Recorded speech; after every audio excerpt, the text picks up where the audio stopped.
Hello, in this class let us learn about megaloblastic anemia. This is another important topic following iron deficiency anemia.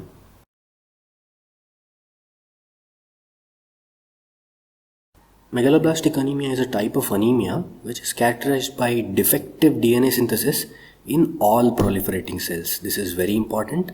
In iron deficiency anemia, mostly it was the RBCs that was affected. However, in megaloblastic anemia or anemia due to vitamin B12 and folic acid deficiency, there will be a defect in most cells. Megaloblastic anemia is commonly due to the deficiency of vitamin B12 and or folic acid.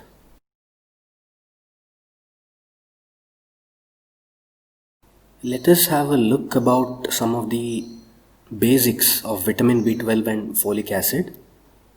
Vitamin B12 is found to be more in animal-based products, particularly meat. In comparison, folic acid is found to be more in plant-based food.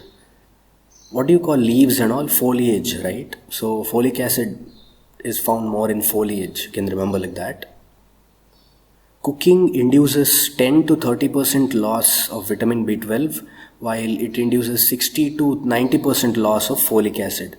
So folic acid will be much more in content if you consume green leafy vegetables, that too uncooked. Coming to the recommended dietary allowance, vitamin B12 requirement is 2 to 4 microgram per day, whereas folic acid requirement is about 400 microgram per day. Absorption of vitamin B12 is highest in the terminal ileum, whereas folic acid is absorbed in duodenum and jejunum.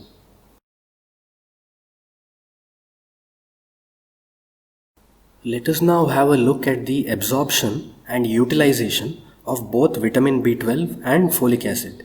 Firstly, we'll talk about vitamin B12 absorption. Vitamin B12 you get from the food, and from your salivary glands there is one factor called R binder which is released. This R binder binds to vitamin B12 once they enter the stomach together to form B12 R binder complex. From stomach there are some cells known as parietal cells. These parietal cells, what they do is they secrete one factor known as Cazel's intrinsic factor. In duodenum, the B12 and R binder complex, it dissociates itself to give a free R binder, and meanwhile intrinsic factor will come and bind to the vitamin B12. Now this intrinsic factor and B12 complex, it will be absorbed by the cells of the terminal ileum. There intrinsic factor will be degraded off to give rise to vitamin B12. The free vitamin B12 will then combine with transcobalamin, and then it will be taken into circulation.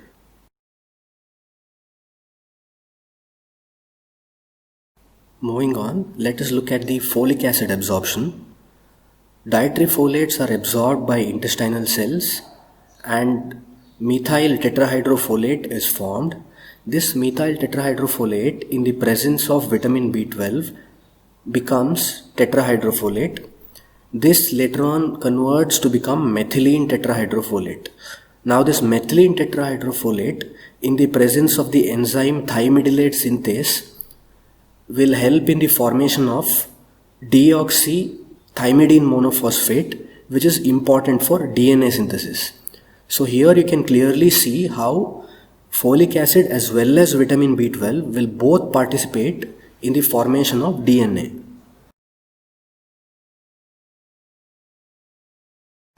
In this slide, I want to emphasize on the last step of the utilization of both vitamin B12 and folic acid. So ultimately what happens from vitamin B12 and folic acid is that deoxyuridine monophosphate or DUMP gets converted to deoxythymidine monophosphate, and this deoxythymidine monophosphate helps in the formation of DNA.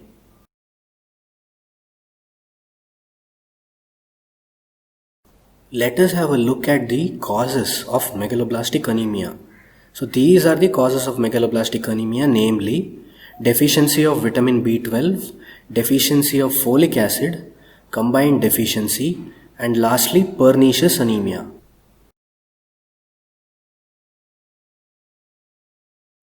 The first in the list was vitamin B12 deficiency. So we'll look at some causes of vitamin B12 deficiency. First is insufficient dietary intake. So the person is not taking B12 properly. This happens in case of pure vegetarians called vegans who do not consume any animal products. You saw that vitamin B12 is high in animal products and almost not at all there in plant products. Second one is deficient absorption. Vitamin B12 was being absorbed in terminal ileum. Due to various diseases, it does not happen, namely pernicious anemia, gastrectomy because intrinsic factor is being released from stomach. So if you cut a portion of stomach, intrinsic factor is not there anymore. Next is prolonged use of proton pump inhibitors, again which act on stomach. Diseases of small intestine, because absorption is taking place in small intestine, namely terminal ileum. Then finally, fish tapeworm infestations. These are some of the causes for vitamin B12 deficiency anemia.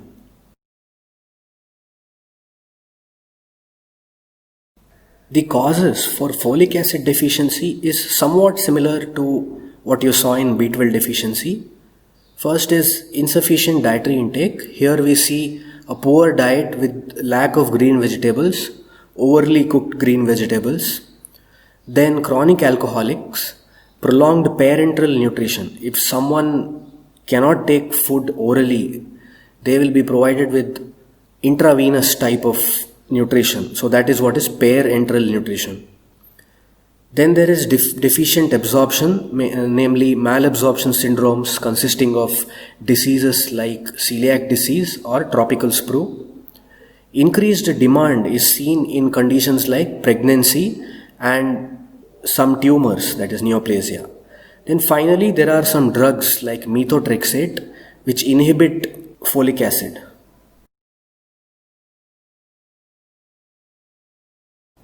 There's not much in the mechanism of development of megaloblastic anemia, since we have already discussed the absorption of vitamin B12 and folic acid. However, the ultimate step is that cell growth is not happening properly because of retarded DNA synthesis.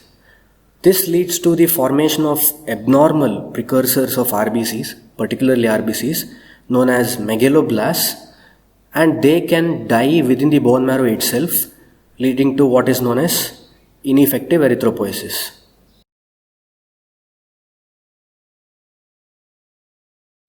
Clinically, if you examine the patient, he'll have general features of anemia, namely weakness, fatigue, breathlessness, palpitations, chest pain, etc. Tongue-wise, in iron deficiency anemia, you had seen that the patient will have a pale, bald tongue. In contrast, in megaloblastic anemia, the patient will have a red and beefy, thick tongue. Peripheral neuropathy, particularly glove and stocking type of paresthesia, can occur in patients of megaloblastic anemia.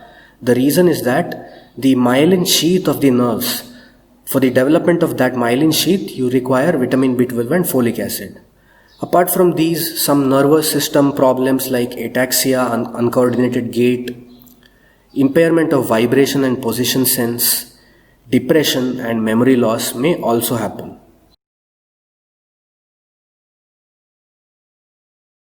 Coming to the laboratory findings, it is an anemia, so obviously hemoglobin is low. Mean corpuscular volume and mean corpuscular hemoglobin are both increased, while mean corpuscular hemoglobin concentration is normal.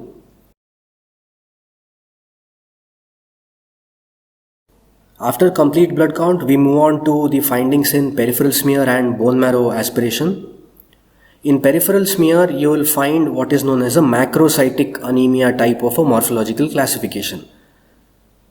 In patients having vitamin B12 and folic acid deficiency with a peripheral smear image of macrocytic anemia, if you do a bone marrow aspiration and biopsy, the type of anemia that you get will be called megaloblastic anemia. The reason is because in peripheral blood there will not be any megaloblasts, Only in bone marrow you'll be able to find megaloblasts. These megaloblasts or big RBC precursors will develop into big RBCs known as macrocytes, and those macrocytes are released into the peripheral blood. That is why in smear you will be seeing macrocytes, but in bone marrow you will be seeing megaloblasts.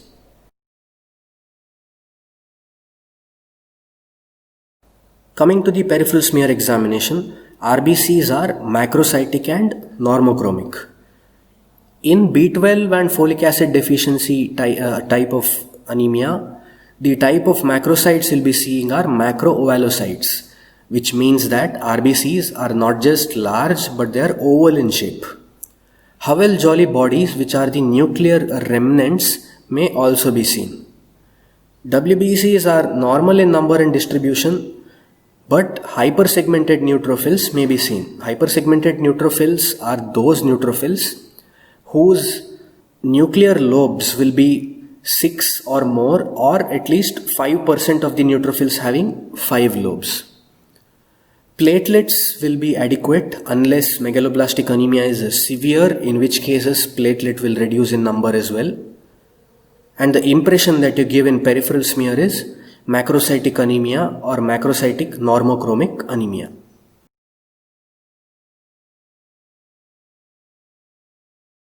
We'll briefly look at what macrocytes appear like.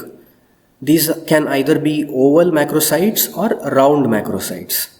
Oval macrocytes are suggestive of a vitamin B12 or folate deficiency anemia, that is megaloblastic anemia. And these macrocytes will not have any central pallor.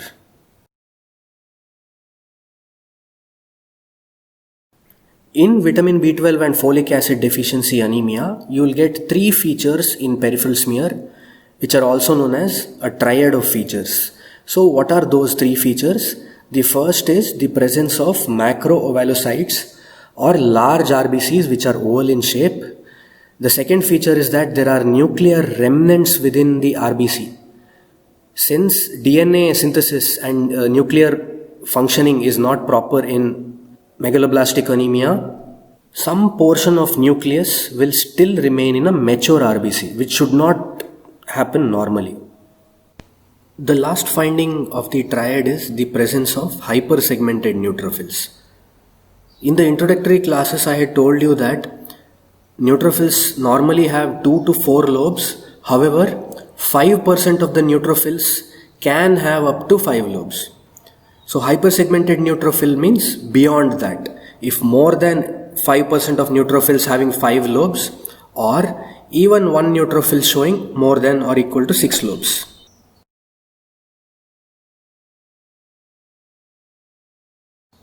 This is a graphical image showing the difference between macroovelocyte and microcytic hypochromic RBC. So macroovelocyte you are supposed to see in vitamin B12 and folic acid deficiency anemia, while microcytic hypochromic RBC you will be seeing it in iron deficiency anemia. So microcytic hypochromic RBCs are smaller than the nucleus of the small lymphocyte given there, and the central pallor is more than, the central white color is more than 1/3 in diameter. Whereas macroovelocytes, if you see, they are larger than the nucleus of the small lymphocyte, point number 1. Point number 2, they do not have any central pallor, so to speak.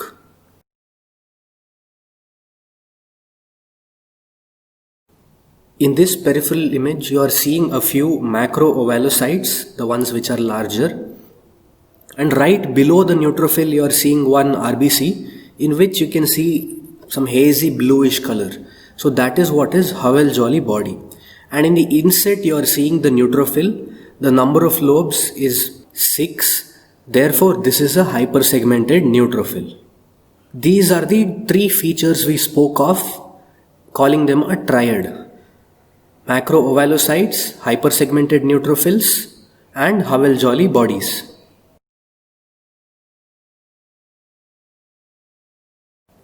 In this image, you are clearly able to see a neutrophil which has 8 nuclear lobes. That makes it a hypersegmented neutrophil.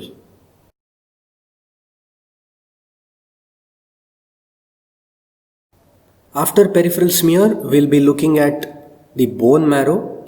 In bone marrow aspiration, you'll be seeing that the number of RBC precursors are more, which is what is called erythroid hyperplasia.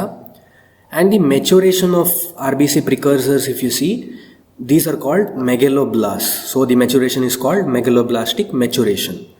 As opposed to iron deficiency anemia, wherein you saw erythroid hyperplasia, but there was micronormoblastic. Here it is megaloblastic. B12 and folic acid, when I told you that they affect all nucleated cells, right? That is why you may be able to see differences in neutrophil, eosinophil, basophil as well. So what are the changes that you see? Giant metamyelocytes, that is giant precursors of neutrophils, namely giant metamyelocytes, giant band forms.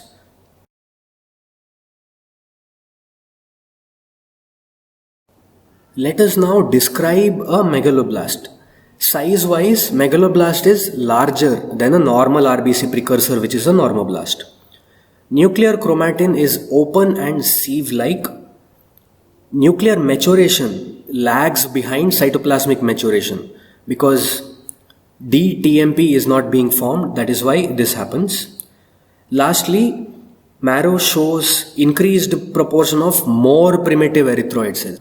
That is why most megaloblasts will have a bluish color cytoplasm. So bluish means that they are more primitive.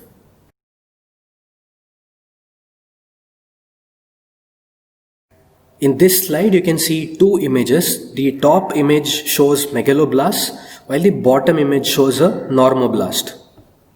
When we compare, we clearly see that megaloblasts are much bigger than the normal normoblast. One thing. Second thing is cytoplasm of megaloblasts is bluish in color as opposed to a late normoblast. The image seen at the bottom is a late normoblast, wherein you can see hemoglobin which is occupying the cytoplasm. In megaloblastic anemia, the megaloblasts in this image do not have any hemoglobin in their cytoplasm. That is why the cytoplasm appears blue in color. This is what is meant by primitive precursor.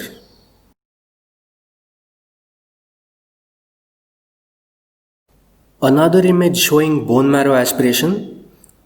Here megaloblasts, you can see they are pointed by the black arrow. It's a large cell with inky bluish cytoplasm. There's a white arrow pointing to a smaller cell, so that smaller cell is a normoblast. Eventually, these megaloblasts that you're seeing here will give rise to big RBCs, which are released into circulation, and those big RBCs are the macroovalocytes that you see in the peripheral smear. Some of the megaloblasts, they'll die off in the bone marrow itself, which is what is meant by ineffective erythropoiesis. Ineffective erythropoiesis means the precursors, instead of releasing some mature cells into the peripheral blood, they will die off.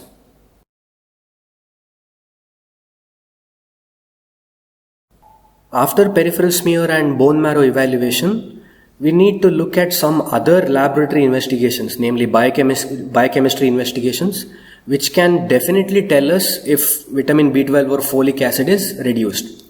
So these are those two tests. One is serum B12 assay, you are directly measuring B12 levels in the blood. Second one is the serum folic acid assay, you are directly measuring the folic acid level in the blood.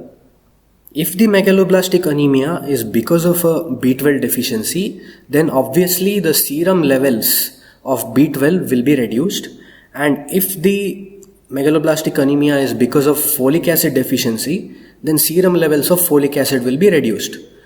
Or in another picture, you may be able to see a combined deficiency of both the things.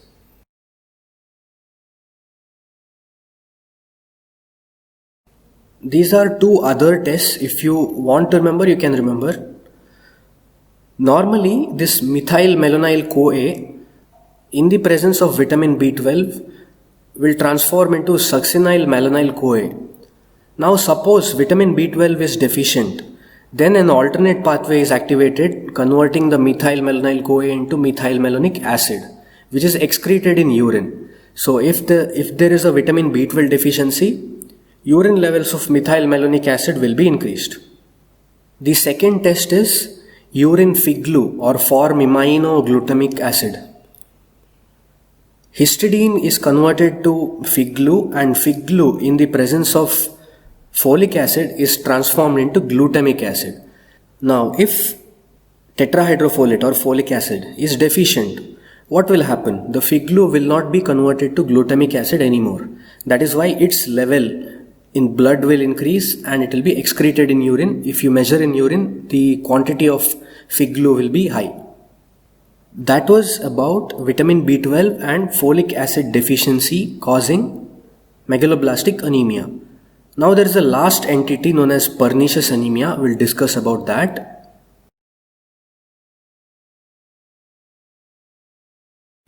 Pernicious anemia was first described by Addison in 1885. If you look up the word pernicious in a dictionary, you'll get the meaning that it is fatal or deadly. It is a type of an autoimmune disease. Autoimmune disease in the sense, the type of disease in which one's own immune system acts against host cells, his own cells. Here what happens is there is a deficiency of intrinsic factor giving rise to megaloblastic anemia.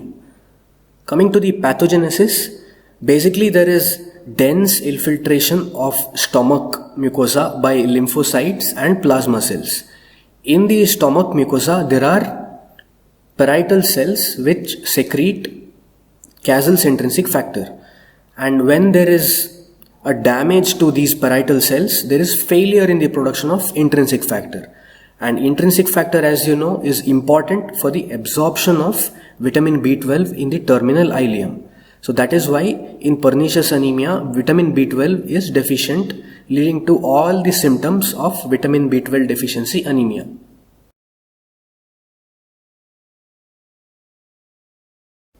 There are various causes which are described for pernicious anemia. The first is genetic factors. Some genes are implicated in the development of pernicious anemia, as evidenced by the occurrence of some more autoimmune diseases in patients having pernicious anemia. That is one thing.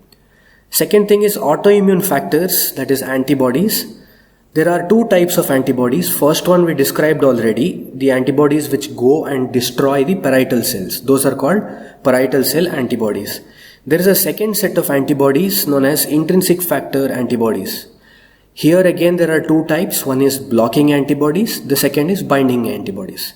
Blocking antibodies, what they do is they go and attach to the site of intrinsic factor where vitamin B12 generally goes and attaches. So because they are attaching, now vitamin B12 is unable to attach itself. In binding antibody, although the antibody goes and binds to another site in the intrinsic factor, vitamin B12 may not be able to bind to its site.